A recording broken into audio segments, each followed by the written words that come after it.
Welcome to our channel. Today we how to download data from Google Drive using the Drive API, complete guide step by step clearly. To download data from Google Drive using the Drive API, you first need to set up a project in the Google Cloud Console. Start by visiting the Google Cloud Console website. Create a new project by clicking on the Select a Project dropdown and then the New Project button. Enter a name for your project and click Create. Next, enable the Google Drive API for your project. Navigate to the APIs and Services menu on the left sidebar. Click on Library and search for Google Drive API. Once found, click on it and then click the Enable button. After enabling the API, you need to create credentials to access it. Go to the Credentials tab in the APIs and Services section. Click on Create Credentials and choose OAuth 2.0 Client ID. Configure the consent screen by filling in the application name and user support email. After setting up the consent screen, return to creating credentials. Choose the application type, typically desktop app for this purpose.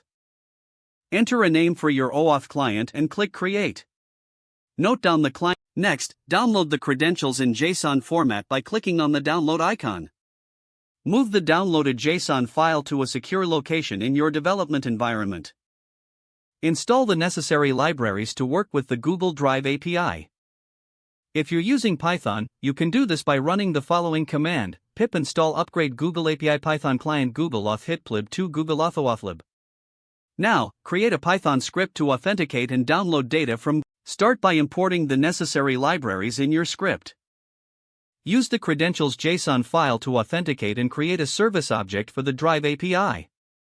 Write a function that lists the files in your Google Drive to ensure you have access.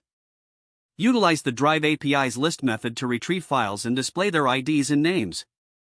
Next, create a function to download a specific file using its file ID. Use the Drive API's files.get method with the appropriate parameters for downloading. Ensure to set the alt parameter to media to download the file content directly. Run your script to test the authentication and file download process. Check your local directory to confirm the file has been downloaded successfully. By following these steps, you will have successfully downloaded data from Google Drive using the Drive API. If the page does not load, refresh the browser or try again in a private or incognito window. Don't forget to like this video and subscribe to our channel for more step-by-step tech guides.